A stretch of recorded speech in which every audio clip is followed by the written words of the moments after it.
But being able to recognize what is changeable, like what you have control of and what you don't have control of, and being smart enough to put your thoughts and efforts towards the things you have some control of, I think it's the biggest part of living. But definitely, like in wound care, it's the biggest part of getting a wound to heal. So tell us who you are. I'm Devn, Fransen. And you do things. I do lots of things. I have an eclectic knowledge base. I graduated from Skyline High School. Go Grizz. Was really smart in high school, but didn't want to be. Wanted to be cool. So played football. Sucked. Luckily it was Idaho, so I still got to play some. I went to Utah State University. Started in engineering. Applied on the last day. Got a scholarship. Presidential scholarship, which was the highest academic scholarship at that time. So thought I was pretty hot stuff. Was National Merit Scholar. So they gave me more money. Nice. Enrolled in the College of Engineering, went on a mission to the Philippines, came back, went to the engineering for like a semester or something, and then went into the advisor, and she was like, you can't graduate in 4 years because you didn't take these classes. And I was like, I did what you told me to do. And she's like, no, you didn't do what I told you. But since I'm always Not bitter right, at all. Yes. Since I'm always right, I dropped out of that college and joined psychology. Nice. Because I could still graduate in 2 years. Awesome. With the classes I had. And then ended up taking 3 years and then didn't get into med school. And so went for another year. So fun. Hobby student for a while. Yeah. I had enough credits. I wasn't planning on graduating that in 2004. But the college made me graduate because I had nearly 300 credits. And you need, 120 to graduate there? 121 or something? Oh. And so, You've learned all we can teach you. So they made me graduate and like reapply as a second grad, as a, second undergrad. Yeah. So I did not get a scholarship for that. I'm a dichotomous thinker. I only think in black and white, which was fine growing up because, I was raised LDS and it was good, bad, heaven, hell sort of things, even though we don't really believe in heaven we believe in heaven, but not really in hell. That still is the way my brain worked. And then I went, so I was a bigot. I wasn't actively mean to anyone or anything like that, but I thought poorly of people that didn't make the same decisions I made. And then, I went on my mission. I realized that a lot of people don't have the opportunity to make the decisions I made, which is like, I lived a pretty privileged life. Yeah. Especially if you compare it to the people in the Philippines. And then when I got into psychology, we had a behavior analyst teacher. I did mostly behavioral classes because I think that's more fascinating, manipulating people into doing things. And he was really good at manipulating us into doing things. And I discovered, okay, well, there's more than just right and wrong. There's ambiguity. And some people will react one way, and some people will react another way. And that needs to be okay. So this podcast we titled it Be Wounded. And I have all kinds of things that I've said in my non-educated way of every toddler that gets a package of Band-Aids. It's like dreams come true. They love putting on Band-Aids, whether they have a little ouchie or not. But there's this toddler aspect of that and helping them. They just love putting Band-Aids on. That's something a little kid loves to do. And then I also have this perspective of now my 20-year-old that has this chronic disease that she's had and the wound of having to deal with type 1 and having to have celiac and eat gluten-free and all of those complicated things. Like there's just a lot. When you have kids, there's just a lot. And this idea of being wounded and what phases there are from being wounded to then being healed and then creating scars. And so I want to talk a little bit about that with your knowledge, So, but then also like kind of parenting too. So kind of whatever.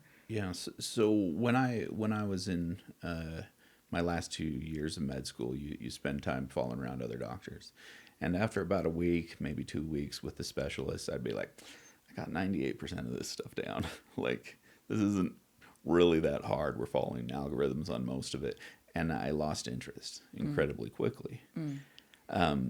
I was with plastic surgery, and who kind of they deal with wounds, and they do more surgical closure of wounds. So it doesn't follow the same pattern that you're talking about, because we cut, we sew together, it's healed. But there's a vast part of medicine that isn't well taught. There's not really there's a lot of national boards and stuff, but they're all kind of hokey a little bit, because they come from so many different fields. No one's really standardized that information. And so when I saw that in patients, when I saw them have a wound, it was something I could see. It was tangible. So that helps my ADD brain, right? And then what we did to that wound made a difference. But also what the patient thought we were doing to that wound made a difference. And so I think both, the toddler aspect and the, adult child aspect are both there, and are both a big part of healing a wound. And I mostly, when I tell people I'm in wound care, they mostly think I'm acute stuff. They think, when you cut your hand and sew it up. And I've been doing that for the last 2 years, because I've been doing urgent care. But in wound care, those aren't the patients I really care about. Well, that's not true. I care about everybody. They're not the ones that require my expertise, because they have in them the inherent ability to heal. And so they, without any intervention or very minimal intervention, they'll get better. Where chronic wounds are more like your adult example, like celiac, like type 1 diabetes. At this point, we don't have an answer for it. We have some answers to make living with it easier, but there's not just like one solution that I can give everyone and it'll fix them. And I think because of that, it captures my interest, because every wound is unique. Yeah. And so types of wounds, when you texted me earlier, I was thinking about some of those, the types of wounds we have, and those wounds can come from a lot of sources. And I think the toddler example is a good one, just because they tend to be the tripper and faller. They skin the knee. Sometimes it's trip, the fall, and they didn't skin the knee, but the Band-Aid still makes them feel better, so it's still kind of there. When we're kids, I'm sure I have wounded my children with some deep wounds that may need a little more chronic care than just a Band-Aid on it. Yeah. And those emotional wounds, or wounds that you can't see, like with type 1 diabetes or with gluten sensitivity, you don't really get that if you haven't had that. Right. You can't understand how restricting that is to your life.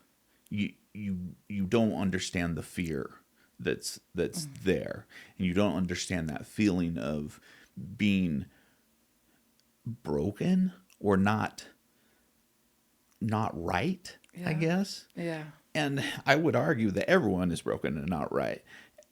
Sometimes our lives teach us in a lot of different ways how to get there, though. There's this thing on Facebook that I share every couple of years, and it's to bring mental health awareness. And it's this lady like in the park, and she's like laying on the ground. You can't really see everything, and her running partner is like, "Oh, just get up. Like, we're gonna be fine. Like, just breathe deep." And then it goes to her legs, and it's like bent, like totally broken. And And like there's like 4 or 5 different scenarios where it's like a girl's choking at the table, like really choking, and the little brother is like, you got to fix Susie or whatever her name is. And the mom's like, oh no, every teenager goes through this. This is just her. And she's like normal. getting ready to like die, like losing air, now passed out. And the brother's like, no, like help her, help her. We need to intervene here. And I think with mental health, that's so often how it is. People are like, oh, just get up and run. You're going to be fine. And so from my personal experience, my dad, he probably suffered from some mental health issues. I know he was a perfectionist at very least. But he could do anything. So like when he felt bad or was depressed or was upset, when something didn't go well at work, he would go and fix it. And every Saturday we would go out and like replace the brakes on our Ford Fiesta that we drove 7 kids in and seats 3, like he had solutions. Yeah. And he was very, very frustrated raising me because I like I said, I was a pretty mature kid when I was younger, but then when puberty hit, I became a black cloud. And that's still where I live today, where whatever it is about me, there's a lot of socially unacceptable things, just as far as I just feel like, actually, I guess they're acceptable socially, but they're not things you talk about. So I'm sad. I feel bad. I hurt. This week, my nephew got his mission call, and he was excited to go. I'd helped him out, done his missionary physical and stuff. I've always been close to these twins. The one is getting his papers in later now that the other got stuff done. So they're different people, even though they're identical, or at least mirror image twins. And he wanted to go on his mission to Fiji. The twin. The second one. No, the first one. The first one. And that's like why he like was so excited to get his papers in. He last year for spring break, I think it was, or was it for Christmas? They had an aunt that lived there, and they all flew out there and like went on vacation, loved it. And then the last summer they did the HXP, like a service sort of opportunity thing where you humanitarian type of stuff. Where you pay to go on a trip and serve people, and went to Fiji and absolutely loved it. And so like in his missionary paperwork that they give to the people who assign the missions, he wrote about that experience and how great that was, and how he just really felt like he wanted to go back and help those people because he felt so good when he was doing that. Yeah. And so in my head, I'm thinking, oh crap, you're going to be disappointed. You're going to go to Russia, and that's going to suck. And like I had a wonderful mission. I served in both the Philippines and in Canada, but I don't think either one was like planned. But I also didn't have like that such intense desire like Isaac did. And so we went to his house Tuesday night to open the email, open the call, announce it, and his parents didn't really want to, but he wanted to, and it was awesome because there's a couple hundred people there, so obviously a lot of people that cared about him. Yeah. And he went and he read his call, and I was sitting in the back corner. We snuck in the back door. I parked up on the driveway because I'm privileged. I feel like I can do whatever I want. But I was sitting in the back corner, kind of crying. Not because I wasn't excited for him, but I was so scared about that disappointment that he was going to face when it hadn't even happened yet. You didn't even know it hadn't happened. Yeah. And when he said that he got called to Fiji, Wait, then I really started crying. Like I was like, Waterfall. holy cow. Right?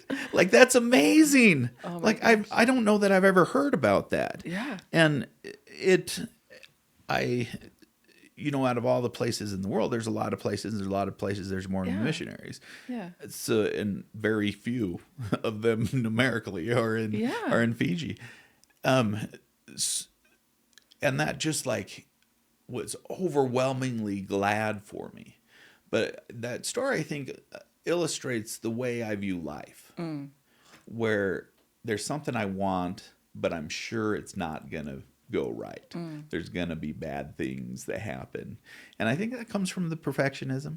Yeah. I think it partially comes from the attention issues, where I have these thoughts and then sometimes you get fixated on thought, and usually the ones you get fixated are on. It's not like puppies and unicorns usually. It's the ones that don't make sense to you, that don't feel right to you. So Yeah. it's the ones that you want to change. Yeah. So like when I was 16, my dad was like, so he came home. I was sitting on the front steps, just kind of moping. He worked out of the site, so we're driving the bus and get dropped off on the corner and walk over around and saw me there. And he's like, okay, come in my room. And my dad liked to have like one-on-one conversations with us, at least monthly. We might have even done it weekly, where he would take each of us into his room. Scheduled it out. Yeah, and he, because had a he was journal a manager. and, like, He's an engineer, man. Yeah. He had Franklin Copy. journal. All of that. You had your own little tab. Yep. And he came in. He's like, "Well, what's the matter?" And I was like, "I don't know. I don't feel good." He's like, "Well, what have you done about it?" I'm like, "Nothing. I don't feel good. I don't feel like doing anything." He's like, "Well, I don't like you. How are you gonna feel better?" And Yeah. I'm like, I don't know. What you feel is bad, and we need you to get good. And then he ripped his shirt off, and the buttons go bing, bing, bing, bing, sitting all over the place. And he's like, "Devn, I don't know what the hell to do with you." And that was the first time I've ever heard him say like a 4-letter word, a curse word, like and I didn't hear it until much later, after his brain was ravaged with cancer, that those sorts of words came out. But He couldn't solve it. And his way of solution, where he could go and do, was not my way of solution. Yeah. Where I couldn't go and do. Yeah. And that's... So I have a mom that is a very go and doer. You know my mom. Yep. And always has been that way. And us kids, we go and did, right? Like I have 4 brothers. We just went along and did the things. And you just don't know, right? Like that's how I was raised. That's how it was. None of us have any sort of depressive diagnosed anything. I have one of these kids that has a pile of issues. And my mom was in the middle of cancer. She had an ileostomy, and you had to change the ileostomy every 3 days. And it's complicated and hard and like all of the things that are happening. So I go over there and I help her, which like she's standing in the shower naked, like just crying and miserable and can't get it to reattach. And so then she can't breathe. And I said, "Mom, like, this is a panic attack. What you're experiencing right now, I'll stay with you. You're not going to die. We're going to be okay." But she never had experienced that in her life. And she was like 69 years old. And that perspective and after we got it all solved and she was sitting down, and a couple of hours later, I had no idea that's what that kid goes through. That's what other people can feel. Other people sometimes feel those feelings. Where you can't power through it. There's nothing she could have done that would have powered through it. Yeah. And so my dad, and I've said this over the pulpit, so I think you probably heard me talk about him before. He found out about it, but for him, it took a brainstem glioma. When it was diagnosed, it took up more than 90% of his brainstem. The cancer did. Some how like they were real surprised he was still eating and drinking and breathing and stuff. And he lived another 3.5 years after diagnosis. But those 3.5 years were 3.5 years of decline, and where he had everything taken away from him. Where, he was a big wig out at the site, managed 3,000 people, and like high level engineers, and Yeah. and would go to Washington, D.C. once a month or twice a month to talk to the Department of Energy about their energy policies, and had a lot of participation in like the nuclear weapon and nuclear waste cleanup efforts. So done big things, but didn't really experience hardship until he could not do those things. And that was super painful to watch. He gradually lost. First he started having depression, and For the first time. for the first time in his Yeah. life, or at least the type that like I had. Yeah. And he's like, Devn, do you feel like this? And I'm like, yeah, all the time. Have you felt like this since you were like 12, 13? Yeah, every day. And it blew his mind. Right. And obviously he felt incredibly guilty, and I wish that he didn't, because he did his very best for me, Yeah.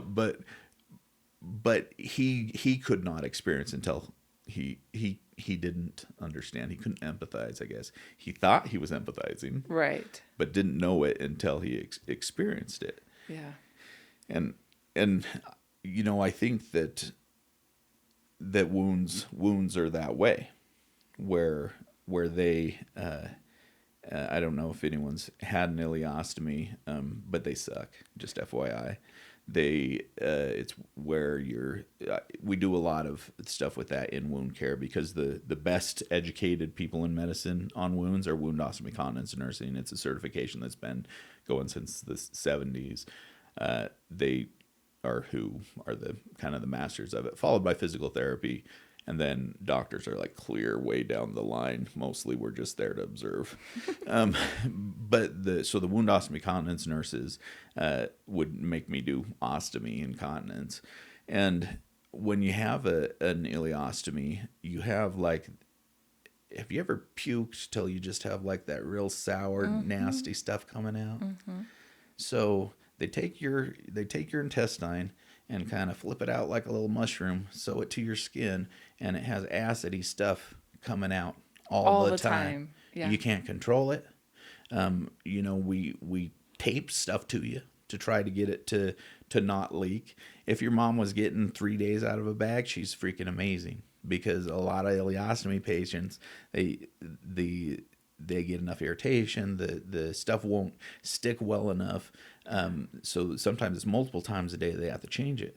Not only that, so painful and like, red, inflamed, nasty, Yeah. because it's acid on your skin. Your Yeah. skin doesn't like that there. It likes it there inside the intestine. That's why it's inside the intestine. that's why it's on the inside, not on the outside. But one of my best wound nurses, a girl named Katie Tweedy, she became a wound nurse after she had an ileostomy. So she had gone in for a hysterectomy, perfed her bowel, woke up with she actually had a colostomy, which are actually kind of easier. Yeah. Not to say that wasn't hard for her. And if you listen to this, Katie, I'm sorry, I understand it was very difficult. Yeah. But that gives her like an insight to their lives that I couldn't give. Yeah. And I'm a pretty empathetic guy. I feel for people. Yeah. But to understand that the stimulants of that anxiety attack, that panic attack that your mom experienced, that too is, that's, you got to recognize all those pieces that came in to make that wound. That it wasn't just one bad thing that happened. Yeah. She was going through a stressful situation. Well, and all of the things that came up to it, right? Like you go right because she had radiation and then she had chemotherapy and then she was like nearly dying because that's what cancer does to you and the And treatment then does to the you. treatment, then we try to kill you Yeah. without Almost killing you. quite killing you. Yeah. And I think that that's what wounds are, right? Like ideally we have a wound, it means we're still alive. And there's because then you also die. I mean, I don't think that we say dead people have wounds, right? Like you're not No, because bleeding they're kind of out. dead. It- You know, once they're dead, It's dead, right? Like, it's dead. So, and we'll all die eventually, right? Like that is the plan. but ideally, you don't die from your wounds. Ideally, you don't die from your wounds, and you are able to figure out the healing or the Band-Aid and some of these internal wounds, like you can't put a Band-Aid on your heart or your mind or the things that you're doing. So like as we parent kids like this, what do we do to help them to understand it's okay to have wounds? So I think normalizing is a huge thing, especially I would say just having been raised in Southeast Idaho. That's what my experience is, and oftentimes I was taught to hide things that hurt. You know, hide things that are that make other people uncomfortable. Which I think that's the generation that raised us, maybe. Yes. Or maybe I was just in a very similar home. I think very much the generation that raised us are that way, but there's a lot of people like that still, too, and that is really tough when you can't get empathy for that wound. An example from what I see, oftentimes I see, well, not often, probably the least frequent chronic wounds I see are surgical wounds, because most people that we do surgery on are healthy, and so they heal fine. Yeah. If you can choose not to do surgery on them. Yeah. But I see surgical wounds, and patients often by the time they get to see me are so depressed. And it comes from they go to their surgeon, and their surgeon's like, "Oh no, that's not a problem." Yes. Oh my gosh. And they go back, and they're like, "Oh no, that's normal." And they go back and like, "Well, I did the procedure correctly." And you're like, the wounded person is like, I wasn't even trying to imply that. What I'm trying to say is that I don't like this. It stinks. It hurts. You know, Something's wrong. My dog keeps trying to lick it. You know, it happens a lot. But I don't recommend that for Not everyone watching. sanitary. But what we do in wound care is they come in and we say, "You have a wound," and I hear you. that's, you know, as far as our first thing. I hear you. I see this. What parts of this are troubling you? You know, and Probably for the first time that they've been heard. If they're getting to the point that they're talking to you guys. for the most part, yeah, because there's still not a good like referral tree into wound care, No, and I think there's not. a lot of it is that surgeons, most of their patients heal just fine, 99% of them, Yeah. and then that 1% that just naturally doesn't, and is going to happen no matter how good the surgeon you are or anything like that. You want to be an ostrich because you don't want that, because that signifies to you as a doctor, who we're all perfectionists, by the way. The field of If you perfectionism. if you didn't know, they think that person not healing is an insult to their skill. Yeah. And And you take that straight into parenting. yeah. So like my dad, when we were talking about, you know, me being a depressed little kid, which I'm sure has something to do with my chemical messages, because I know that by manipulating those chemical messengers, by taking medications, I'm a happier person. Yeah. You know, so I something about me physiologically was different than what was the other kids. than the other kids. Yeah. And everybody has parental issues. It just Yes. kind of depends on how much that affects you. And I think what I heard you saying when you were introducing the podcast about like, do my kids know enough? That's where we are as parents, is we want to prepare our kids and we want to protect them from Pain. that pain. Yes. Yeah. The pain of the wound. And I think as parents too, we can see that there's emotional pain involved in that wound, as well as, other factors. My dad could see that some of mine was that I was unhappy in high school because I wanted to be a popular athlete and instead of a nerd. And I was a just nerd. leaned into the nerd. Right. And I did a little bit, I got some state best Nerd trophy. Like in debate, I got nerdy congratulations. But he wanted to solve it, and he thought he knew how. And you as a teenager didn't want to be solved that way. Yes, and I don't know that I didn't want to be. I would have taken any solution if it worked.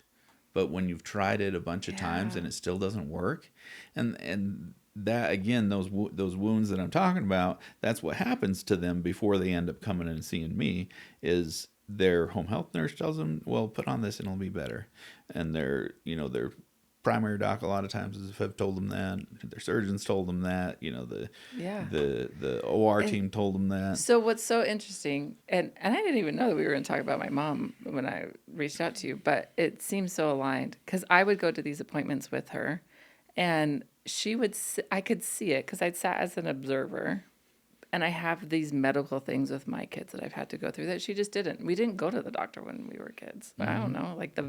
Actually, you want to know what we did? The vet was their home teacher. So we would go to him if we had problems. The vets are very good doctors. They can treat any type of animal. That's how we were raised. Amen. And so we would go to these doctors, and they would be saying something, and she would be listening, acknowledging what they said. But then I know at home, she did not get any of it. And they would say, is it okay? And she'd be like, yep. I'm like, wait, Mom, remember, you've been crying for 3 days and you can't actually get it to connect, and we're having problems, and we've been standing in the shower having panic attacks. How about you mention that now? Yeah. And then the doctor would be like, oh, so this is more serious, because all she was doing was saying, mm-hmm. But again, that comes with what we're taught to do socially. Because if it's unacceptable to acknowledge that you have a wound. And he's the doctor, and I'm the patient, so he knows, and I'm just going to be quiet and listen. Yeah, and obviously they know what they're doing. That's their specialty. I hear that all the time. I'm like, yeah, it is, but also nobody knows everything. Right, we're human. Yeah, and especially when you didn't get the full story out of the patient, or the full story out of the teenager. And you rarely do. One of our favorite things in medicine when we're students is we go in and we talk to the patient before the doctor does. The doctor's finishing the previous patient or writing prescriptions or something like that. And then, so we come out, we give report, we go back in the room, the patient tells us something opposite or extremely different than the presentation we just gave. Yeah. And I would like to believe none of them were doing that on purpose to make me frustrated or make me mad. But they had more kind of to say. Yeah. And sometimes they would say more to me. Sometimes they'd say more to the doctor. Yeah. I know in wound care, they say a lot more to the nurse than they do to me. Mm. And so it's valuable to have multiple takes. And I think that's why, when we are raising kids, it's valuable to have our parents, our neighbors, our friends, a spouse, other people that might have a little bit different point of view, so that we can get that full story out of them. Yeah. And so that we can understand what that wound really is. Because sometimes it isn't it isn't just what you can see. Right. Right. There's more to it. Especially with mental health. There's nothing you can see hardly, right? Like, Yeah. And unless they're cutting. I mean, if it gets to that point, right, then that's the extra things. So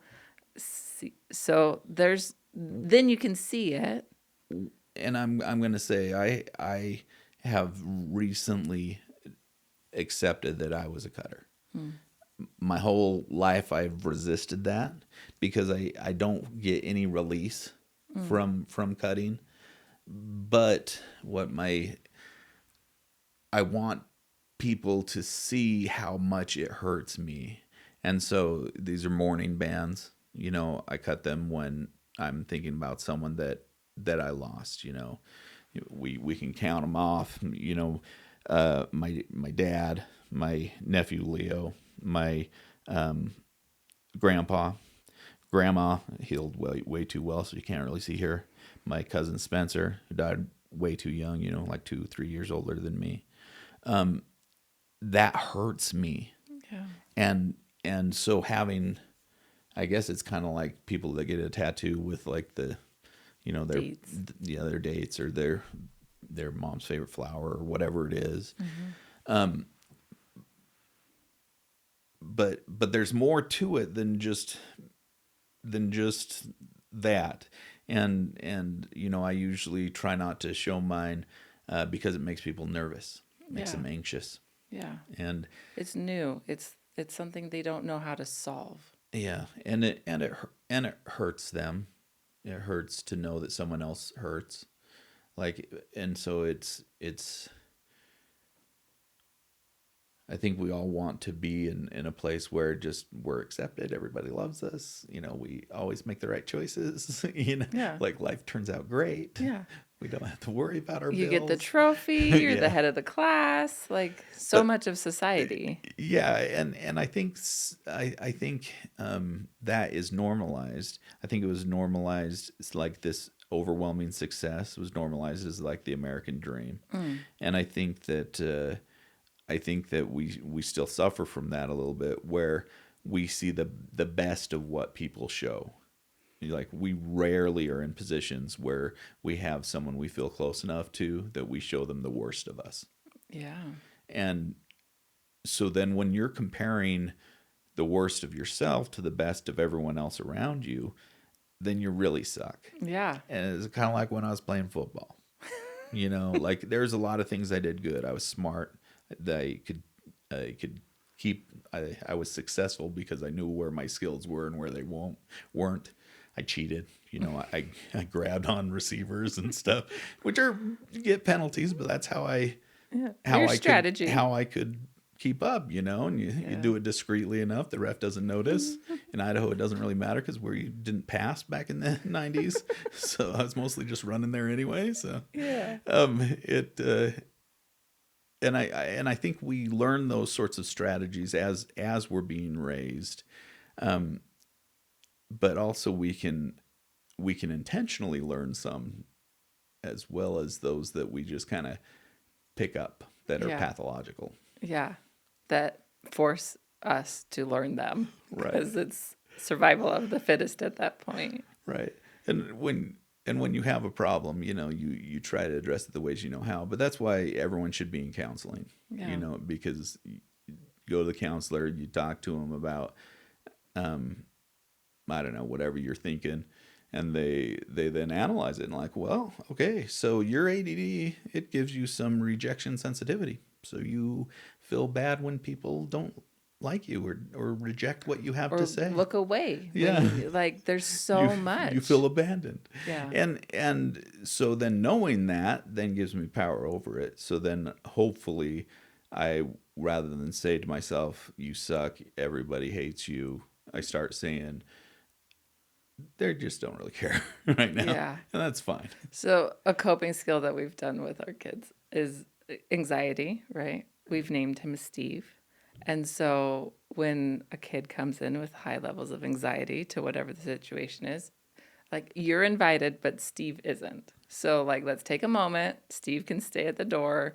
And if you need to go and hang out with Steve for a little bit, you can, we get it. But separating that out has been this thing that as not being part of them, as right. being something you can leave behind. Yeah. And I think that's super important in mental health. The again, the wound corollary is that people come in and they have something that we can see, but usually that's been addressed already because it doesn't take a genius to put a Band-Aid on, And toddlers can right, do it. toddlers can do it. So they won't be in to see me for if they just needed a bandage. Right. What they needed is someone to look at them and to listen to them and to figure out why they have that wound. And the why isn't because someone cut me with a scalpel, because normal people get cut by a scalpel, it heals up just fine. Mm. Unless you get septic and then it turns into an ugly scar. Yeah. But so when they come in, we look at their blood pressure, we look at their diabetes, we look at their inflammatory markers. A lot of them have autoimmune diseases like diabetes or like celiac disease. So you look for that, and as well as looking for what it is, we try to get them a diagnosis. And the reason we like diagnoses for patients isn't because they're all the same, but you're more likely to make a good guess if you kind of know what you're working with. Mm.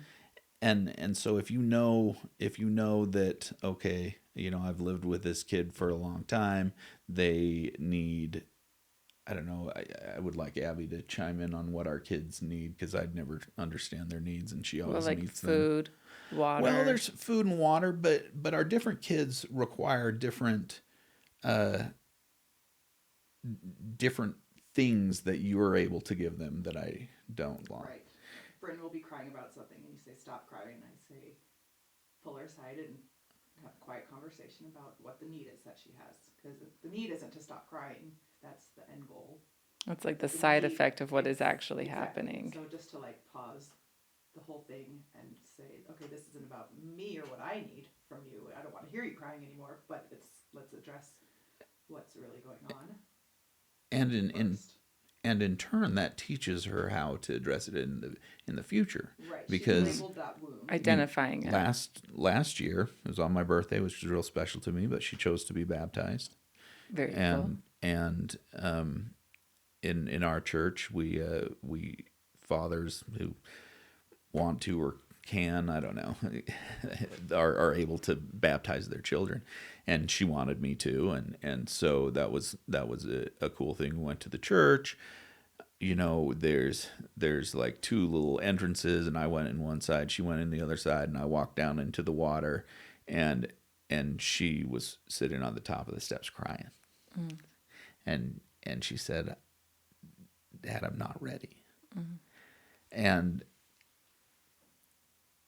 I think that, my normal response, quit crying, wasn't there, but because she has a wonderful mother, I said, okay, what are you not ready for? She's like, I'm scared. Mm-hmm. And I said, okay, so what is scaring you? No, I guess I said, what are you not ready for? Are you not ready to be baptized? Or are you not ready to come into the water? She said, I'm not ready to come into the water. I'm like, okay, why aren't you ready to come into the water? She said, I'm scared. And I said, okay, well, we can just wait here. We can do it a different time. I am going to be holding you the whole time when we come in here. So I will be able to keep you safe, and then we can, take care of it if that's what you want to do today. And that, by then she stopped crying because she had expressed her stress, and she feels safe with me, that she knows I won't allow her to be hurt when I'm around. But she learned that skill from her mother, not from me. And you've probably observed that skill that Abby does, right? Like it's both of you. It's the coming together of all of the parts. Yeah, like I give them the emotional baggage, and then she can help solve them. Yeah, she clicks it and carries it around. Sits on it and pushes it down. Closes the Folds suitcase. everything nicely. Sometimes it explodes, and then she refolds it up and sorts it by colors. Calmly. Calmly. Freaking out about it doesn't help. But our kids are different though too, and she is able to treat them differently. Where I think one of the problems with being a perfectionist is narcissism. The true narcissism isn't what you read on Facebook or Instagram or people posting about their ex-husbands. 'Cause- The trending ex-husband. yeah, well, I mean, it's very true that in a lot of those situations, people were making choices that were narcissistic, or they were making choices based on what they needed, their wants and needs, instead of their partners. So I can see where they say that. But true narcissism is thinking that everyone else needs what you want or wants what you want, and you can't understand that other people might have different priorities in their life. Yeah. And and I talk like I'm an authority there. I just know that I'm a really good narcissist. So, Your authority on you. So, but I would argue is I rarely am not concerned about others. I always think about other people all the time. But sometimes I expect them to be able to solve their problems the way I would solve their problem. which goes right back to your dad trying to solve your problem the way that he would have solved it for him. Yeah, and I think that's the benefit of having multiple people you can look up to, and having a society, having siblings, whatever it is. One of our friends was talking to us yesterday, and her husband had been struggling with stuff, and then when he found out his brothers also had similar sorts of thoughts and feelings and stuff, it freed him. Yeah. And I think that's where like the diagnosis part of a wound comes in, is when we can try to figure out like the parts that are there, and we won't know all the parts, but we'll know some of them, and then we'll be able to hopefully know some of them that can be changed, and then we can draw that straw off the camel's back. And the more things we draw off of it, like in wounds, getting their blood sugar under control, having good nutrition, having a good wound environment, treating infection, Having 3 dogs lick having- the wound having instead of 3 just dogs. one. and switching from cats to dogs, because dogs are better for some reason. I still don't recommend that. Okay, not recommended. But in addressing all those parts of the wound, that's where we start seeing healing. And I do not pretend like I know all of their parts. And I think that that's important with our kids too. I think it's important to learn our kids and to know what parts you can know, but also remember like yourself, and remember, does everybody know everything about you? Right. I mean, do you know everything about yourself? No, Garth Thank knows goodness. way more about me than I know about me. Right. And I would say that's normal. Yeah. But as part of that, we need to recognize it and accept that. One of my favorite things to do at work, when I probably should have one in my pocket. I carry around these Alcohol Anonymous chips. Yeah, you've given one to Finn. Okay. Yeah. Which my grandparents went through the AA program. And so, I have not ever been an alcoholic, and I don't pretend to know what that's like. However, a lot of the tenets of like a 12-step program are the same in life, however you struggle. And the reason I have these chips is I was looking for the serenity prayer. And for me, that is something that I try to remember when I'm having freak out moments. The strongest steel is forged in the fire of a dumpster. And then this haptic coin, just it rotates, has magnets. Yes, just a yes. fidget thing. But no serenity prayer. I'll look that up. I'll read it for you. Okay. God grant me the serenity to accept the things I cannot change, courage to change the things I can, and wisdom to know the difference. Yeah, and I would say with like, especially when I'm approaching patients with wounds, that's important. You know, I can't change what life they've led. I can't change that. You know, they have bad vascular disease because they are a smoker. You know, I can't change that they've had diabetes for 20 years, or I can't change how well they've controlled their diabetes. And even if they did control their diabetes well, people still get side effects. Like, even when the most diligent of patients still have consequences of their diabetes. But being able to recognize what is changeable, like what you have control of and what you don't have control of, and being smart enough to put your thoughts and efforts towards the things you have some control of, I think it's the biggest part of living. But definitely, like in wound care, it's the biggest part of getting a wound to heal. Yeah. Okay. We're going to wrap up with a conclusion, but I want you to think about it. And I'm going to ask you 2 different ways and you can decide. So, what would you wish you could tell your past self? And would it make a difference? Or what is something that you want your kid or my kid to know that's going through hard things that maybe isn't being heard? So, concluding thought, you want to talk to yourself as a kid, or do you want to talk to one of the kids in the neighborhood? Yeah, I think it's the same response to myself or to others. And I would like to say that this isn't just for your kids. What I'm saying is not just for kids. Oh, like it might apply to me too. It might apply to you. Ooh, this is gonna be good. It might apply to your mom. It might apply to you. It might apply to me. I would argue that it probably applies to everyone. Recognize that you are okay the way you are.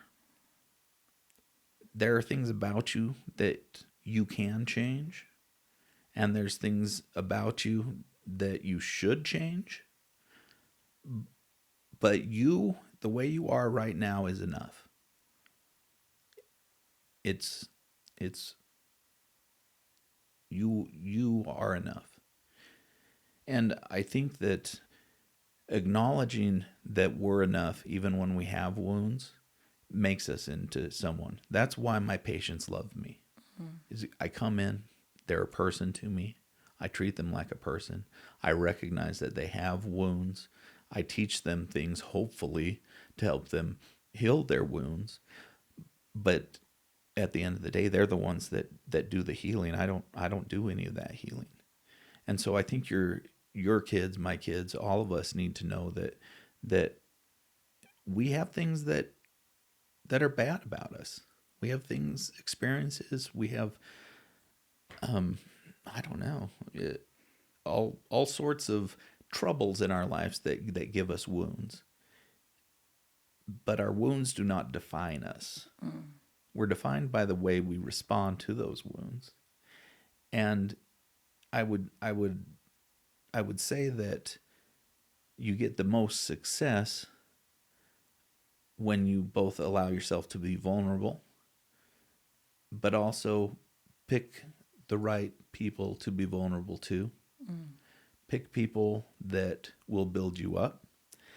Pick people that will make your wounds better, because you don't need to add any more straws on that proverbial camel's back.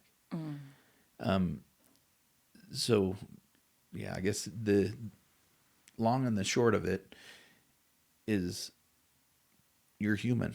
You're okay to be wounded. It's okay. But it's also okay to not want to be wounded and to want to change and want those wounds to heal. And there's always options. 100% of the time, there is options. And sometimes you need to think about who you would reach out to if you needed to. And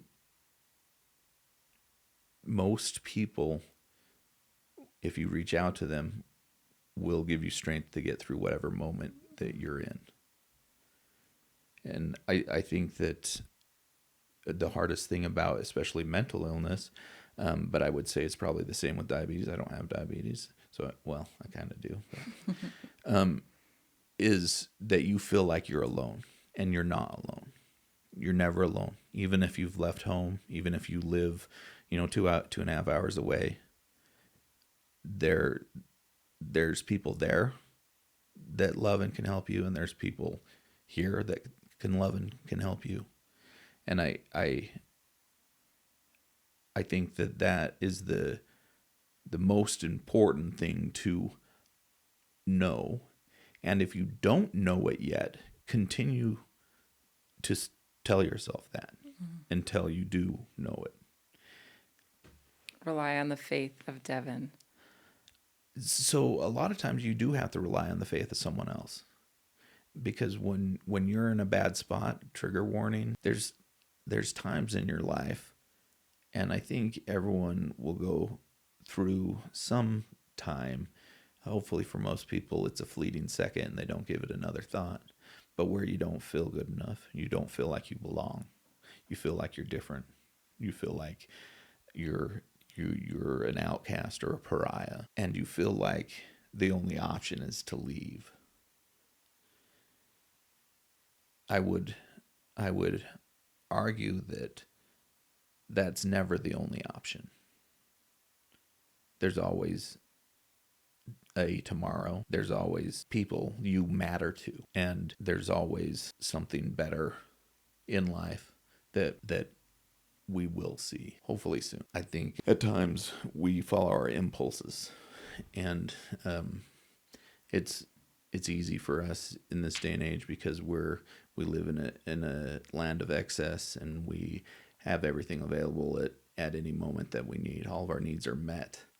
And because all of our needs are met, it's harder for us sometimes when a need isn't met. We don't know what to do.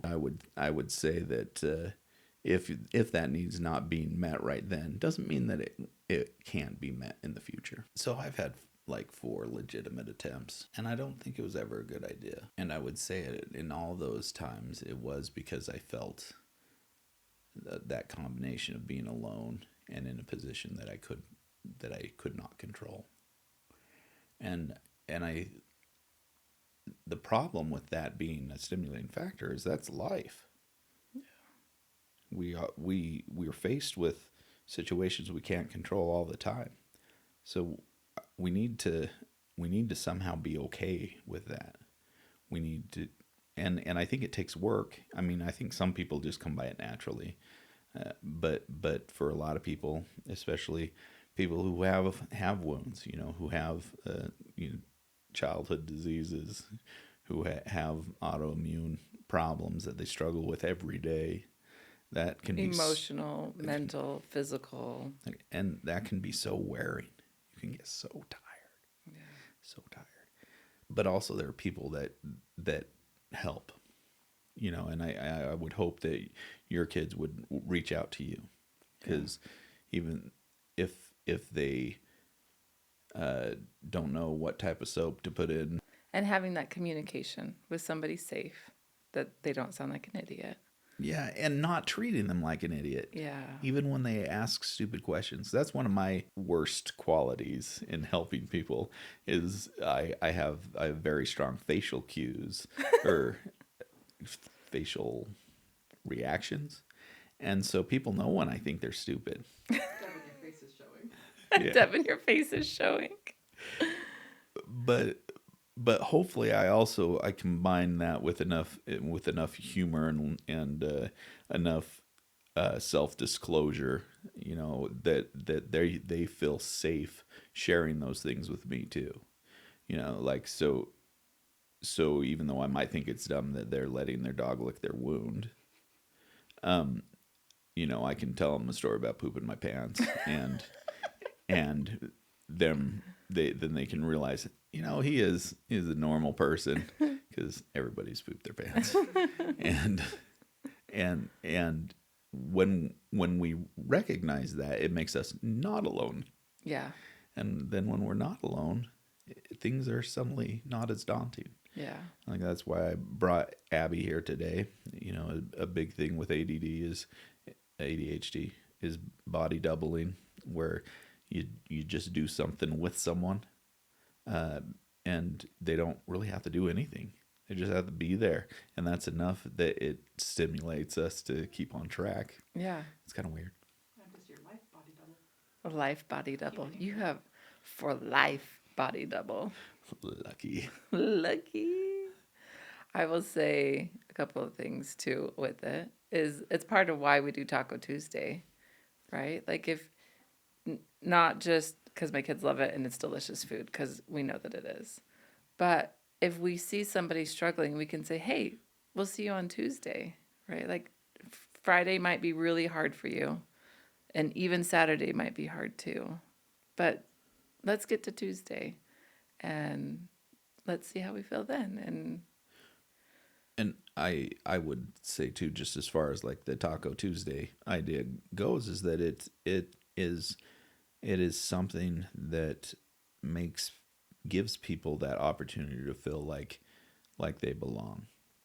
Where you know, we were talking about our neighbors and how we wouldn't know any of them that weren't at Taco Tuesday. Yeah. And yeah, we wouldn't, because life gets busy, but think of all those missed connections. And so to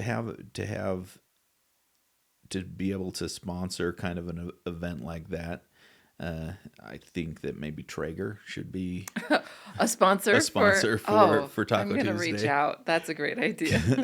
and we can film an episode every Tuesday. Okay. And it doesn't have to be something big, but you can see people getting together, people talking, people supporting people. And I think that when you know that people support people, then it gives you that idea that possibly you could be supported when you needed it too. Yeah.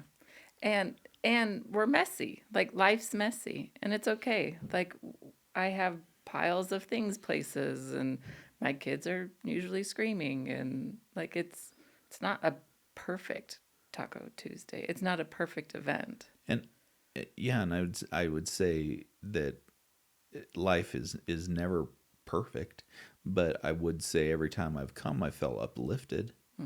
You know, so I don't think it matters that it's not perfect. I think it's okay, and I think you've created that environment where people feel safe to come, and I think that's the sort of environment you need to make with your friends.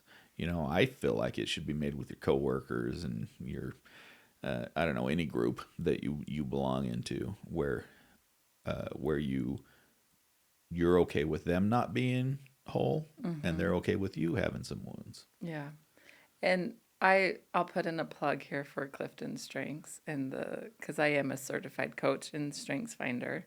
Yes, which was very interesting. It was really cool. We had the families come together, and amongst the like 5 families that we did it, there's 34 strengths that are offered. We had 34 of the 35 strengths in somebody's top 5. So that is a variety of personality and people. And I just love so much how you can learn from the different perspectives of adults and kids that have all of these different strengths, and how we can learn from each other. Yeah, and the nice thing about the Clifton Strengths training is that it introduces you to that idea, and also gives you like words for it, so that you can communicate that with the rest of your team. Or Abby and Kelly talk about it all the time, incessantly. I can't remember all the words, but they can, and we'll get you a chart. They can explain why people behave the way they did and make sense of it, even. And of course they're thinking about someone behaving weird because I did something weird, so they're trying to figure out, psychoanalyze you. Right, exactly. But if you're able to do that with your team, and recognize what their strengths are, and then recognize too that I think one of the worst parts about working with humans is, because we're not perfect, we judge each other and sometimes judge each other very harshly. So then if we can recognize that what stimulated them to do that action is different than what would have stimulated me to do that action, Yeah. is super valuable. It's kind of like, I want to mount a Gatling gun on top of my FJ so that when people piss me off in traffic, I can just blow them up. Because the only reason people would be stupid and drive inattentively or cut me off or whatever it is that drove me nuts is because they hate the world and they want everyone to suffer. When your response is always a gun rather than like maybe he's saying, I wonder what's going bad in their life today. Right? Like, I wonder if his wife is in labor in the car right now. Yeah. Like, I wonder if they're just a little bit distracted. yeah. I wonder if they're just excited about going to lunch. Have I ever cut you off? I hope I haven't. No. Well, you had good reasons because he worked through it and he didn't use the gun. Because I know you, and actually, that is a good point. Well, one of the things that I've always appreciated since we first met you is you accept whoever and whomever the way it is, and that doesn't mean you don't have opinions. I have strong opinions. But you were willing to accept me even when I'm moody. Right, you're like one of my favorite people. Even when I'm being a weirdo, you're okay with that. And I think that gives that sort of resiliency, gives us an opportunity to work together. And so if you can develop that sort of relationship by figuring out your coworkers' strengths and weaknesses, or your family members' strengths and weaknesses, and codify it like when you have a framework to understand other people, I think and a dialogue, right? Like a framework, but then also this dialogue behind it. Correct. With vocabulary. Correct. And I mean, that's why I was talking about Abby and Kelly talking about it because they could use those words that they learned that kind of define that strength, or and so then they could understand both what each other was saying and also be able to kind of troubleshoot whatever that problem that they were facing as well. And so when you have a similar language, when you've defined a language, it gives your team an opportunity to be better. Yeah, and it kind of looping back into the finding diagnoses of these wounds that come in and being able to have a name for it.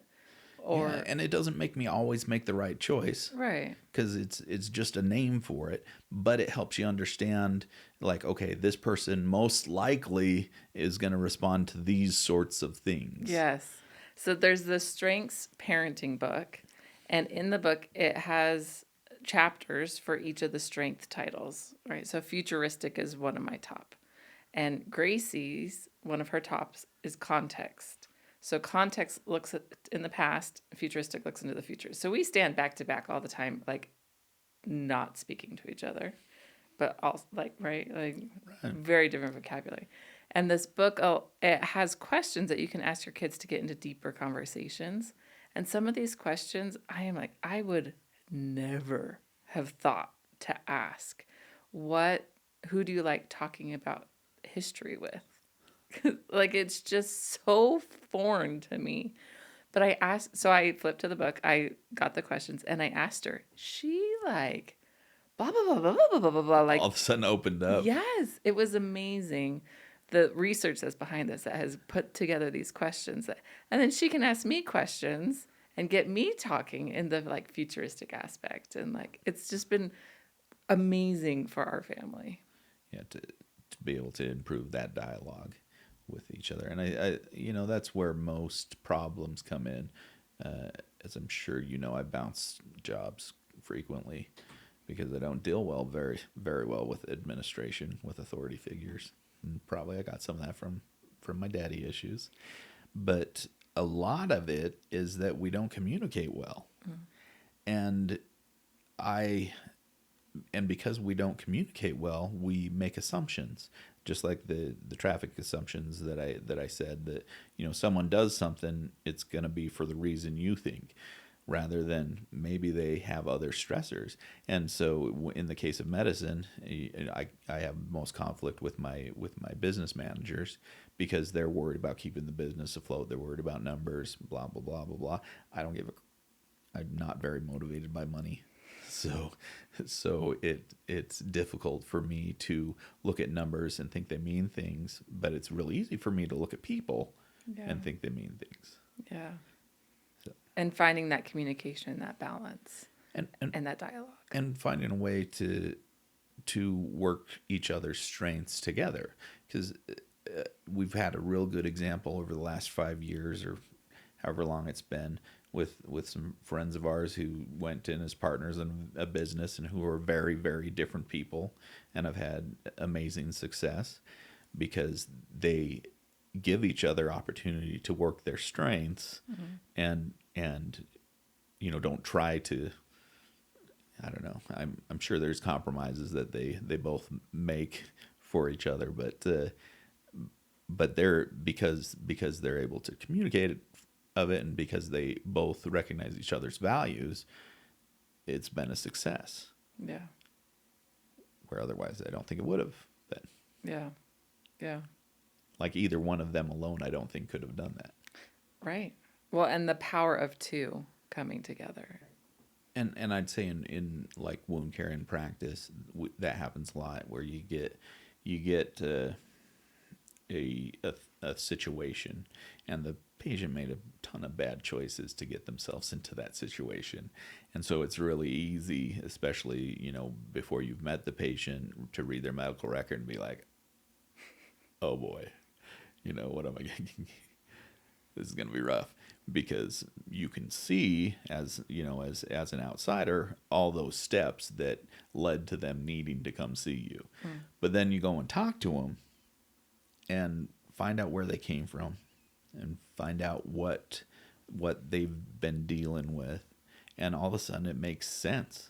It makes sense that this is the way it turned out, and the choices that they made happened in a predictable pattern, but it makes sense after you get to know them, after you take enough time to appreciate them as an individual rather than just as a problem. Yeah. And I mean, I still have to judge people, because that's part of it, judging, trying to read anyway into what strengths and what weaknesses they have. And I think that's in doctrine, or at least in good doctoring, that's a lot of what we do, is we learn about people, and then we learn how to manipulate those people to do the things we want for them to be able to be healthier. Yes. Towards healing. Yeah. Yeah. And of course, that manipulation isn't done like in an underhanded way or anything. It's like writing a prescription, or it's cutting off something that needs to be cut off. Yeah. Sort of a thing. But it's Well, and as you bring that back to parenting, right? Like manipulating, not that as a parent I manipulate, but I do try and manipulate situations. Like, let me help guide you. I've gone down roads like this before. And I think that's what I was trying to get to with Abby, with the way she deals with our kids, is in that she deals with them all differently, which is tough for me to understand, because I think there's one problem and one solution. Is my core belief, my subconscious. So you do want to manipulate everybody that you interact with situation to make it most pleasurable for them, to make it easiest for the people around you. And I think that's a big part of being part of a community. I think that's a big part of being part of a team, is recognizing, again, those strengths and weaknesses, and putting people in a place where they can succeed. And we'd like to think that we've done that for our kids. And I think for the most part we have, and maybe if they're listening to this now, they'll know that we recognize that, and we recognize we still have more to teach them, and they may have more to learn. Yeah. And they teach us. Oh, for sure. Yeah. Like, Yeah. I've learned much more from my children than I've taught them. So at the beginning I said for my kids, right? And I said to Ainsley, I said, like, if I taught you everything I need to teach you. And she said, right, like, no, I don't know. Like, I don't know what you have or have not taught me. And she says, but I have learned that the more I know, the less that I actually do know. And I think that was so profound and so true. Yeah, and that's probably the biggest truth that I've seen in medicine too, and I'm sure it's the same in other professions. But like the more you know about it, the more you're like, oh, well, Didn't see that coming. there's a few more things I need to study up on. Yeah. And I think it's good that you're able to be open with Ainsley about that too. That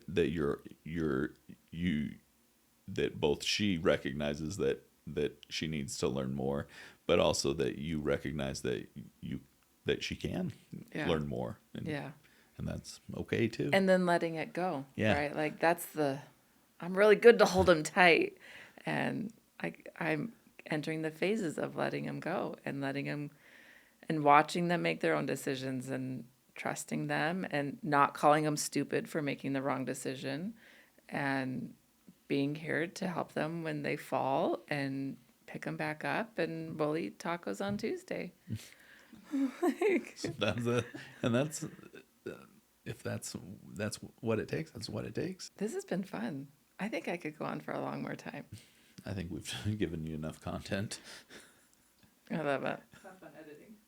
I know. Good luck with that, especially with my stuttering and the way I lose track of thoughts. I think that's normal human behavior. So on my scale of normal, you're pretty high on the weirdo scale. No, I don't know. That's exactly right, and I am. That's one of the benefits of being neuroatypical, is that. So do you know what, Garth? I'll let you finish. Speaking of neurotypical, neuro expected, because Garth is like, everybody is special. Like it's neurotypical. I think it's more neuro socially expected. I would agree. And we all have our quirks, and we all think differently. And there's some of us that think much differently. And I think those, sometimes identifying yourself as one of those people so that you can understand social interactions with you is helpful. And I think that's why I refer to myself as neurodivergent, is because sometimes it just doesn't make sense to me what people do. Yeah. And I think a lot of that is that I don't have all the same motivations other people do. Yeah. My brain just doesn't work that way. Brains are quite amazing. I love brains.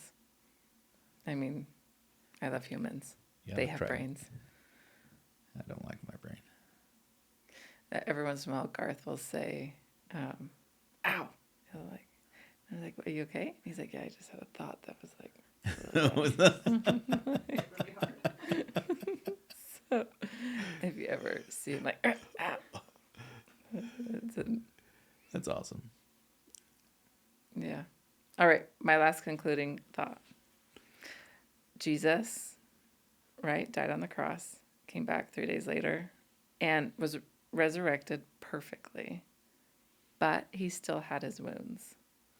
And that just not too long ago, like, why would he keep those wounds, right? Like, I think he probably had a choice in the matter, like Jesus and stuff. I don't quite know all the answers. But, and then in the crowd, he showed them one by one to everybody. And I think that there's something to be learned from that, of even him living his perfect life and being able to be resurrected into his perfect being, to still hold those wounds and to still have that be a part of his experience.